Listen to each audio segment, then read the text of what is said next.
የሆነ ዘመን አንድ ሰው ነው ያመጣው እኔ በማውቀው ዝም ብሎ ንስሐ ግቡ መንግስተ ሰማያት ቀርባለች ያለ ወላዲተ አምላክ አማላጅነት ዓለም አይደለም እያለ ሲሰብክ መጣ። የሆኑ ሰዎች ተቀበሉት። ከዛ በጣም አስቸጋሪ ደረጃ እንደ አንድ ሰው አንድ ምን የተከለውን እንደሚባለው እንዳይሆን ምልጃና ድነት የተለያዩ ነገሮች ናቸው። አንድ ሞኝ የተከለውን 1000 ብልጥ አይነቅለውም፣ 1000 አዋቂ አይነቅለውም። ኦርቶዶክስ ውስጥ የሆነ እየሆነ የሚኖረው እንደዚህ ይሄ አሁን እኮ ትምህርተ ሥላሴ የትሪኒቲ የምንለውን ኮንሰፕት የሚያፈራርስ ማርያም ከሌለች ጌታ ከሌለ ደግሞ ሥላሴነት የለም። ሥላሴነት ከሌለ ደግሞ እግዚአብሔር የለም። እግዚአብሔር ከሌለ ደግሞ ዓለምም የለም። ስለዚህ ዓለም የምትድነው በወላዲተ አምላክ ምልጃ በጌታ ቸርነት። አዮ ቄሱ ያጨበጭባል፣ ህዝቡ ያጨበጭባል።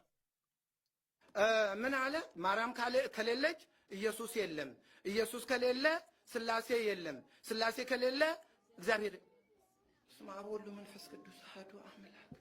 አለ ማርያም ደግሞ ዓለም አይድንም። ለሥላሴ መኖር የማርያም መኖር ነው ሥላሴን የሚያኖረው። ደግሞ ካህናት ተብዬዎች ልብሰ ተክህኖ ለብሶ ዳርና እንደው መጨረሻ ላይ የማያጨበጭቡለት ይሄ ተወግዞ ከቤተ ክርስቲያን መውጣት ያለበት ሰው ነው። እንዴት በቤተ ክርስቲያን መድረክ ላይ እንዲህ ይባላል? ኢየሱስ እንመን የሞተልን እንወቅ ሲባል እነሱ መናፍቃን ናቸው ተባለ አይደል? ለመሆኑ ምን አብዶ ነው? ይሄ መወገዝ የለበትም? ይሄን ያልጠበቀ ጳጳስ ምን ይጠብቃል?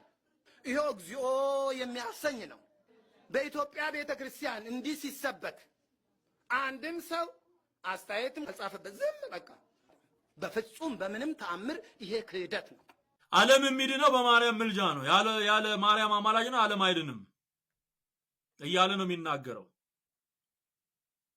ማርያም ከሌለች እግዚአብሔር የለም ማለት፣ እግዚአብሔር ከሌለ ሥላሴነት የለም ማለት።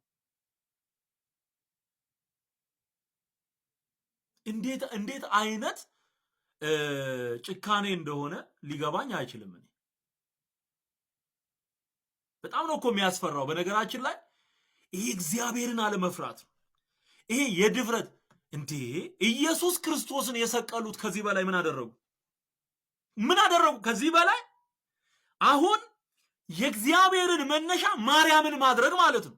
ይሲ እግዚአብሔር ዘመን የማይቆጠርለት እድሜ የማይቆጠርለት እዚህ ጋር ጀመረ እዚህ ጋር ያልቃል የማይባል ለዘመኑ ጥንትና ፍጻሜ የሌለው በሁሉ የሞላ ሉዓላዊ አምላክ ሁሉን የሚችል ጌታ ሲሆን የማርያምን ኢየሱስን መውለድ ከዘላለም የእግዚአብሔር ሕልውና አንጻር እየተመለከተው አያችሁ፣ ኢየሱስን መውለዷን እንደ እግዚአብሔር አድርጎ በመቁጠርና መለኮታዊ ስብዕና በመስጠት መለኮታዊ ማንነት ለማርያም በመስጠት የእግዚአብሔርነት መነሻ ማርያም እንደሆነች አድርገው የሚያሳዩ ያልተማሩ የእግዚአብሔርን ቃል የማያውቁ እግዚአብሔር ባለበት መንፈሱ ባለበት ያላለፉ ለሆዳቸው የሚኖሩ ጨካኞች ደግሞ እንደዚህ አይነት ሰዎች አሉ። ጀርባ ላይ ቁጭ ብሎ የሚያጨበጭበው በሙሉ እዚህ ማህበረ ቅዱሳን ውስጥ ያለ አለ። በቀኝ በኩል የተቀመጠው ለእናንተ በግራ በኩል የምታዩት ማለት ነው። አጨብጫቢው በሙሉ ማለት ነው። አየው፣ እርስ በርሱ እየተሰነጣጠቀ ያለው የኦርቶዶክስን እንትን ስትመለከተው አየው አንድ የሆነ ወጥ የሆነ ትምህርት እንደሌለ። የአንድ ሰው ታሪክ ልንገራችሁ። በአንድ ሀገር ይኖር ነበር።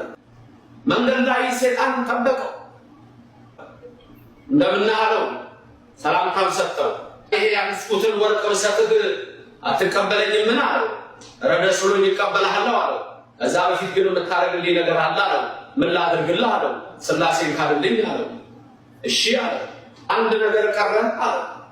ምን ቀረ ደግሞ አሁን አለ። ወላዲተ አምላክ የሚሏት አማላጅ የሚሏት ድንግል ማርያም እያሉ ስሟን የሚጠራት አለችና እሷን ካድልኝ አለ።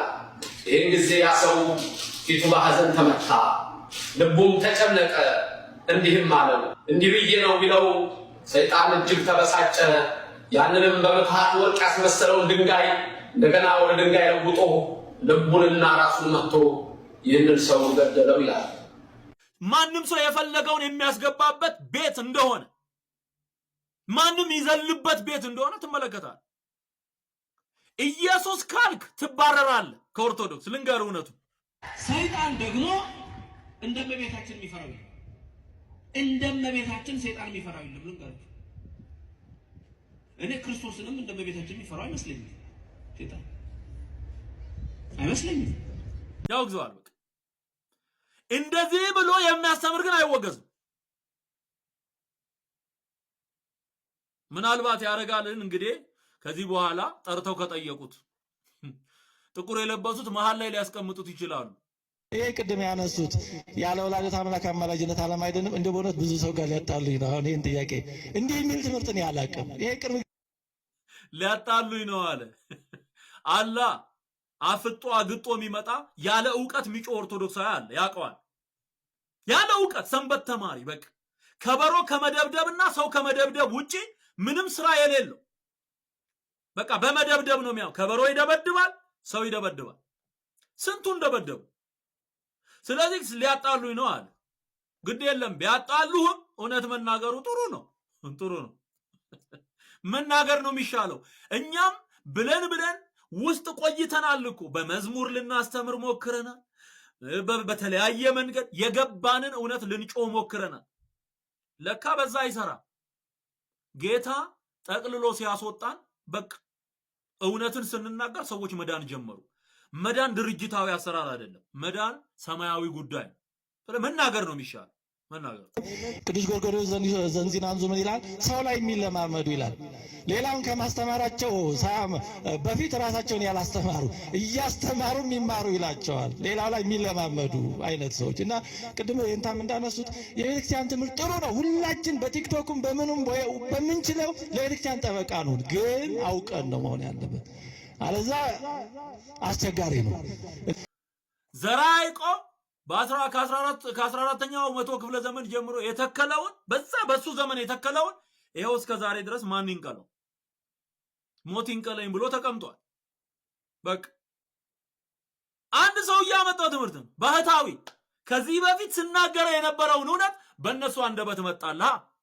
እኔ እግዚአብሔርን አመሰግናለሁ። ይህን ያህል ድፍረትም አግኝተው እነ ያረጋል ይሄ ስለዚህ ያለ ወላዲተ አምላክ አማላጅነት ዓለም ይድናል የሚለው የሆነ ጊዜ የመጣ ወፍ ዘራሽ የሆነ ምንጩ ማን እንደሆነ የማይታወቅ ነገር። ወላዲተ አምላክነቷ ነው ክብሯ። ለኛም እናታችን ከሆነች ምን አነሰን? በእውነቱ ወፍ ዘራሽ ነው። ስለዚህ እስከ ዛሬ በዚህ ጉዳይ ስትሞልጩን የነበራችሁ ንስሐ ግቡ፣ ጌታን ተቀበሉ። ወፍ ዘራሽ ለሆነ ትምህርት አንገቴን ሰጣለሁ አንገት ቆርጣለሁ ስትል ይኖርክ ማለት በቃ ይሄው ነው እውነታ። ወፍ ዘራሽ ዘንድሮም የሚመጡ ትምህርቶች ወፍ ዘራሽ ናቸው እና አርሴማ ወፍ ዘራሽ ናቸው። በነገራችን ላይ ወፍ ዘራሽ የሆነ ጊዜ ላይ ያልነበሩ የሆነ ጊዜ ላይ የመጡ አዮ አሁን በተለይ እዚህ አሜሪካ አውሮፓ ያለው ህዝብ አርሴማ አያውቃትም።